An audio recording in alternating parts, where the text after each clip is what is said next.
Oh my God! Oh God! Okay, go. And that's what he tried to do it too, Kenny. So Steve tried to come on to him. What did he say he did to him?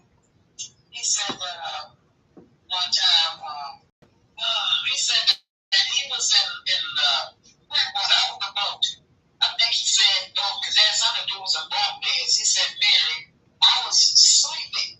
I was just sleeping and my facing the wall. I was just facing the wall, my back to the door. He said, then I heard somebody coming to the room. And he said, he looked up and it was Steve. And Steve said, never mind, man, I just came in here to get something. So he said Steve was butt naked. Get the fuck out of here. I'm going to tell you. He said Steve was butt naked. Kenny said before he could go, he just swung around with his feet on the floor. He said when he swung around, Steve kind of, he just sticking in the man's mouth and nothing. It's like he swung around and his eyes were eye level with Steve's penis. He said his what? His what? His eyes was going to what? And his eyes were eye level with Steve's penis. Sticking in the man's mouth and nothing. It's like he swung around and his eyes were eye level with Steve's penis. Now Kenny said, Steve didn't shove the meat in his mouth, but when Kenny woke up, he was eye with the Loch Ness monster that was Steve's penis. Now I want to know, was it limp or was it erect? Kenny, can we ask you? And yes, you guys, I know the Kenny and Storm do too. We ain't gonna do that to Kenny though. We ain't gonna do that to Kenny though. I know who it is, but we ain't gonna do that to Kenny. Yeah. But ladies, listen. With comedians on the road, sometimes the men, they do have to share a room. Sometimes it happens like that, right? I'm not saying that make you funny, but what I'm saying is, would you look at me funny if I was butt in the room, reaching over another man while he's sleeping in the bed? Sounds like some prison shit to me. Since it's up down, boy, and suck me. That's what Steve, tell me what's on your mind. Okay? I went, wow. He said, man, I'm just trying to reach up here. I'm looking for something. He said, I'm looking for something. He was looking for something to stick that. Reach? I got to reach? He thought that maybe Kenny would say, okay, I'll hook you up. That's what he thought. Right. And I said, Kenny, what did you do? He said, I just turned back around and laid down. And he turned.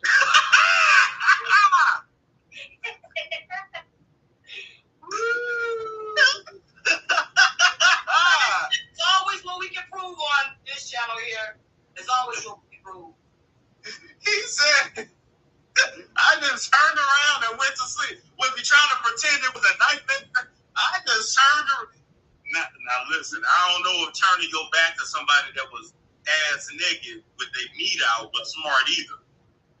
So like, what you gonna do? Like it's like here, you just like you ain't gonna say that. You shut up and you saw it right there, and you just like, hold up, wait a minute, hold up, come on, and then you just lay it back down like that. Okay, did you lay it down like that? I think he turned the other way, Storm. I think he turned the other way. He turned the other way, and then he put the cup on.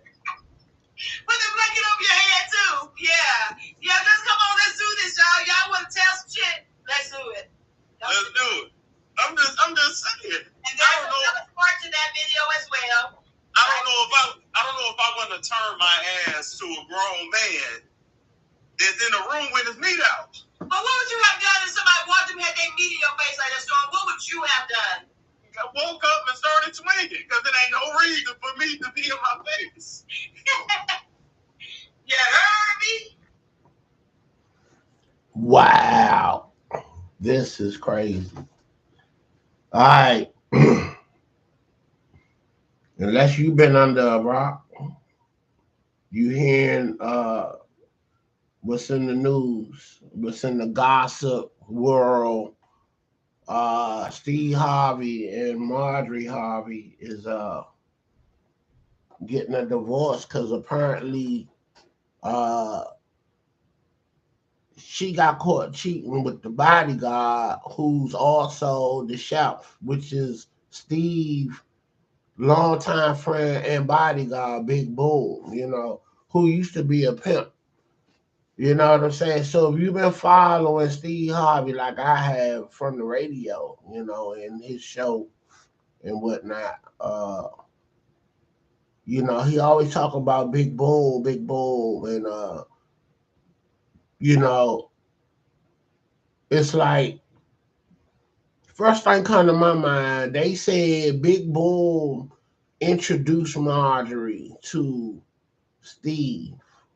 So to me, this hearing all the stories and this man being a pimp, this lady being a queen pin that was married to two kingpin, you know, I feel like Boom and Marjorie had a relationship before Steve got with her.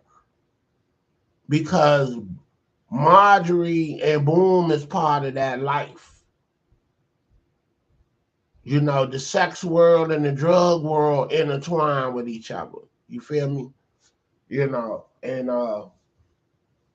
I just feel like, their path have crossed. And so I will say that to say that this ain't the first time that they've been involved. I think they've been doing things for years.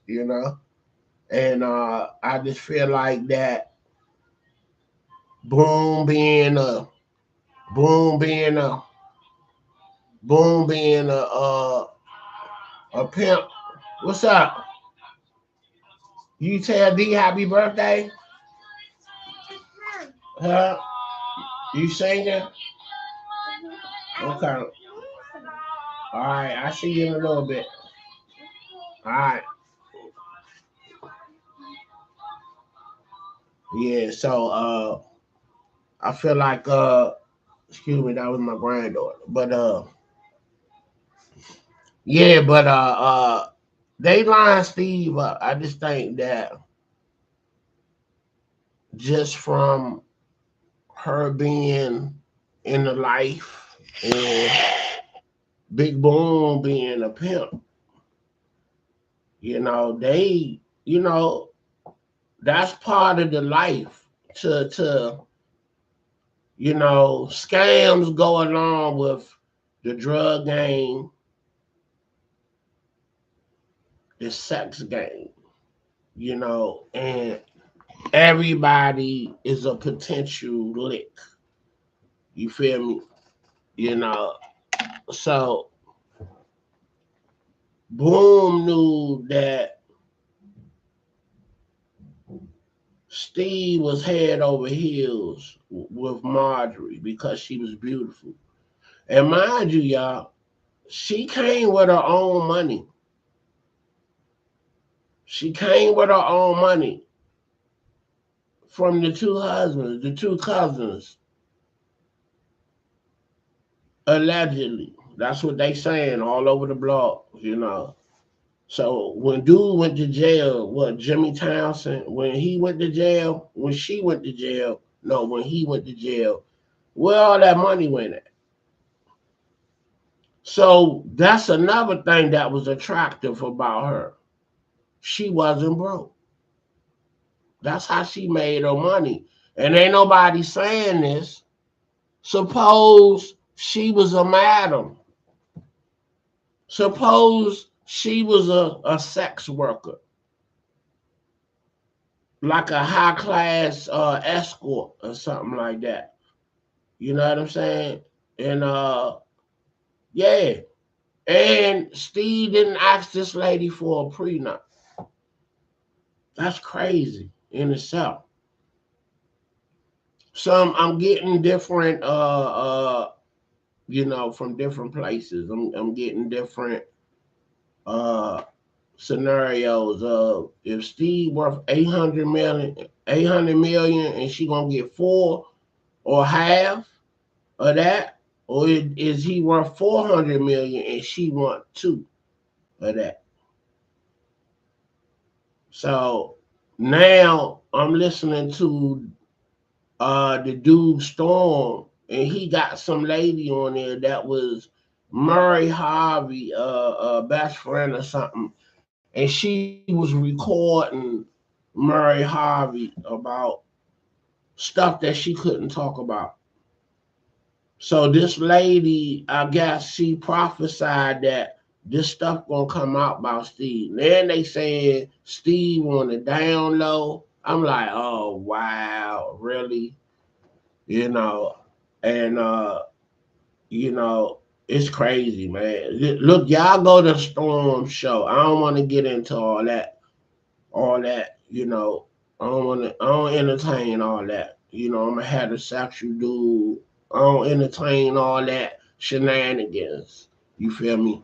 You know, and you know, and back in the day, me and my boys was trying to be in the business, and it didn't happen, and maybe God knew that I would be catching a case, because it seemed like to get to the echelon, that's the funny style things you got to be engaging in, like the Diddy affairs, and I'm too hardcore for that. I'm from Southeast DC. We ain't doing all that. We ain't doing all that. You know, the minute you proposition me, somebody gonna come up, mister, straight up. You know what I'm saying? Like I talk about that movie Indecent Proposal. You know what I'm saying? I'm giving y'all an exclusive because I don't like being on camera no more. That's why I play the music that I like, that I think everybody from my era like, and I blend it and mix it with the today's music and whatnot. And you know, but I had to speak on this because I want to talk about uh General Spencer book as well. But I want to say this though before I exit out of this Steve stuff. Indecent Proposal, that movie where this rich man, Demi Moore, Woody Harrelson is in this movie. If y'all haven't watched this movie, go watch it. Uh, they in Vegas, Woody Harrelson and Demi Moore, probably middle class individuals that's worth maybe half a million, 500,000. They got a business, nice home, and the business fails. So the last bit of money that they got, they want to go to Vegas and bet it all. Crazy, right? So while in Vegas, Demi Moore is prancing around these high end places, looking at nice dresses and stuff. So my man Robert Redford, who I have met downtown DC when he was shooting the movie Lions for Lambs, I didn't get a picture with him, but I shook his hand, and I was telling him, man, I love your work and whatnot, and he was like, thank you, I appreciate you. And Glenn Close was in that movie as well as Tom Cruise. I seen Glenn Close, but I didn't meet her, but I saw her with my eyes, right? So anyway, so he follows her around in the store and he make eye contact with her and she blushing and everything. So she getting ready to leave out and he leave.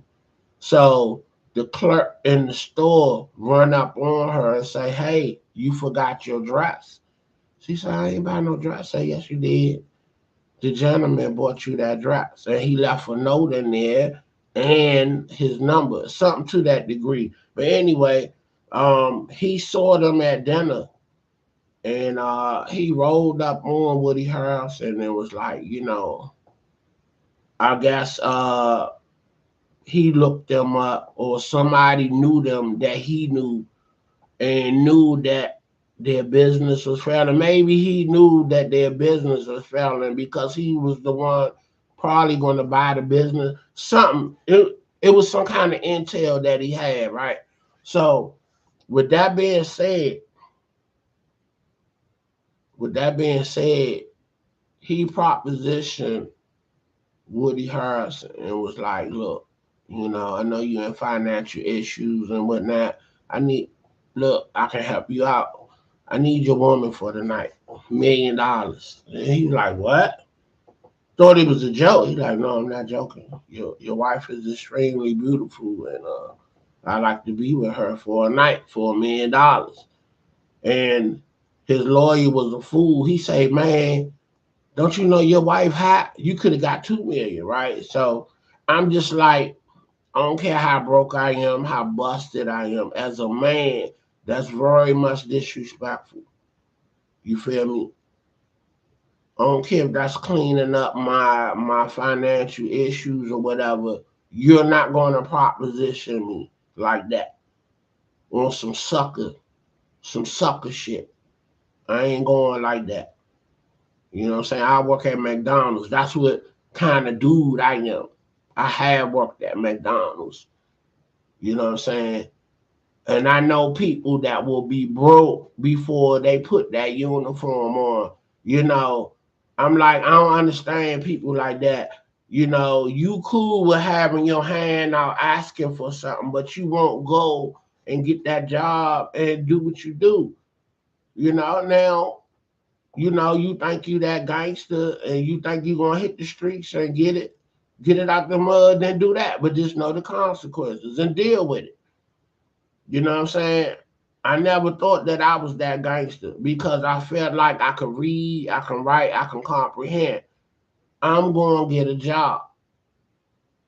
And once I get that job, I'm thinking about what's next. And I wanna touch on something too. I had great news yesterday. And I ain't gotta go into details, but I orchestrated a situation that panned out. You know, it was a 4 year situation and it panned out, and great things came about it. And I'm proud of that, and I'm just saying that from then to now in my work career, I've been elevating, you know what I'm saying? And ain't nothing but God be the glory for that reason. You know what I'm saying? You know, I talk to a coworker a lot. His name is Mr. Shaw. And, I let him know my structure was my grandmother, my father, and my mother.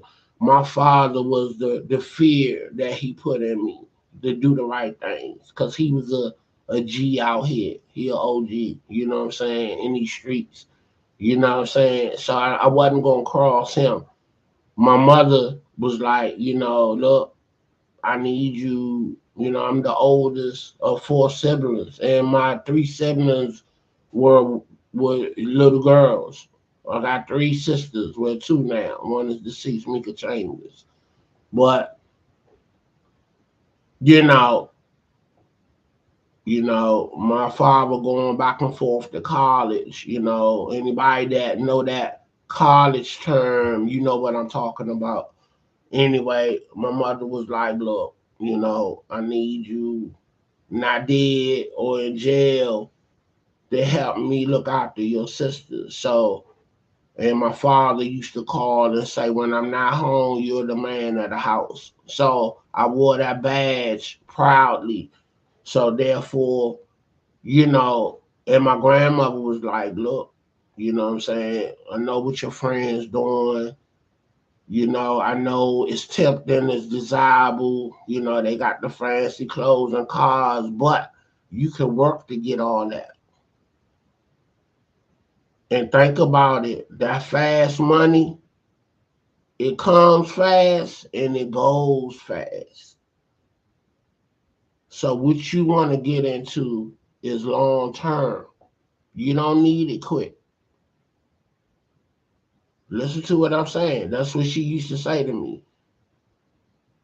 Anything you get quick, it goes quick. So you want things to last. Get things that's going to be long term. Get into things that's going to be long term.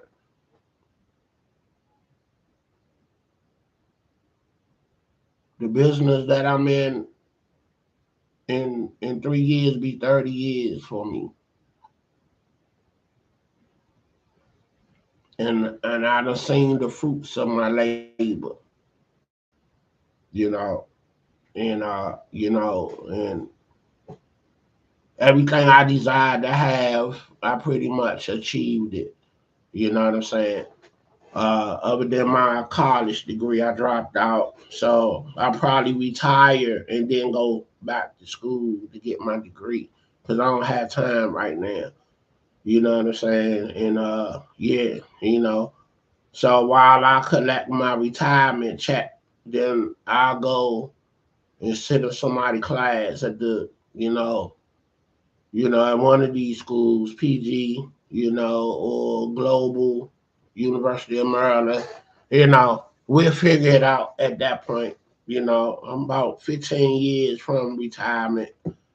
You know what I'm saying? But yeah, man. So anyway, back to the indecent proposal thing. My man, like I said, nobody can proposition me and be for real about it because I would tell you no. And then if I had to get into a debate with my lady saying, hey, I want to do it, we need to get out the hole. And after I said, no, we not doing it, and she decided to do it, okay, cool. You go ahead and do it,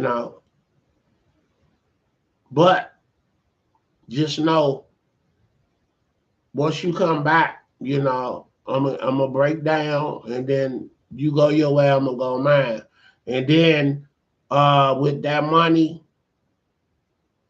that half a meal, you know, I'm gonna make a phone call and I'm gonna leave it at that. You know what I'm saying? Because you disrespected me by even asking me that to put that in my girl head for her to want to do it. So I'm gonna go ahead through with the plan. I'm gonna get my breakdown, and then I'm be like, go ahead about your business. I'm gonna go about mine, and then I'm gonna make a phone call. You feel me? Because that's the ultimate disrespect. you know. All right, that's enough of that. But yeah, they lined my man Steve up, and I'm sorry he going through this, but he'll be okay. Just like Tiger Woods, just like MJ, they had to get that money up to them wives, and they got it back like in 5 years or less. So you'll be fine because you're an active entertainer. Your shows, you got the radio show doing well. So your money is not stopping. But I feel like you getting your karma as well because the two ex-wives, the two ex-wives that you pretty much messed over or fucked over, you know, you ain't clear the air with them. You already admitted chasing fame, you wasn't a good dad, so therefore you wasn't a good husband. So make it right, you know. Get them ladies $2 million and let them chill. They shouldn't be out here starving or barely making it. So for you not to, you know, take care of your business, you know what I'm saying? You worth all this money, and then the two people in your lives that said I do to you, they starving. I mean, come on, man. I don't care what took place, what happened, or what transpired. If she didn't try to kill you, and these your kids' mother, so you take care of your kids, you spoil your kids, but then they gotta go back to the hood to where moms live at. Come on, man. Or money you give your kids, you can order your kids take care of your mama with your money that I give you. Because I'm not giving her nothing directly. Okay, you can set that up like that. You know what I'm saying? So I'm just saying, right your wrongs, man, because it's gonna come back at you. You know. So Like I told you, my one of my coworkers, Mr. Shaw, shared with me a book about this man right here, General Larry Spencer, the retired general, 4-star general of United States Air Force. Why is this a significant book that I'm recommending people to read? You know what's so significant about it? This man is from Southeast DC, where I'm from the trenches, from back in the day. You know what I'm saying? And this man made it out to be a 4-star general. And something Mr. Shaw said to me, he said that uh, my man never flew no planes. He was a finance person, and he ran a military base. So he was highly intelligent. You feel me? He never flew a plane. He never was an airman in the Air Force, because I think generals in the Air Force are looked at to be airmen, and he wasn't an airman. He didn't fly no planes. He was a numbers guy, finance guru, you know what I'm saying? And with his smarts, and, you know, he lifted himself up out of poverty, and, the military saved his life. And it's a good read. It's called The Dark Horse. I would recommend everybody to get this book, especially if you're from DC. Get this book. You know what I'm saying? The Dark Horse. General Larry Spencer. All right, I want to end it like that, man. And you know, you know, matter of fact, let me give you a little bio of my man, you know. Matter of fact, get the book. Y'all get the book and do what you do, and read up on General Spencer and his journey from Southeast DC to the echelon level of the military, specifically the Air Force. 4-star general. Big deal. He's a big deal. And he's one of our own from the DMV. So salute to General Spencer. Y'all be blessed. Like, share, subscribe, and I'll holler at y'all. Peace.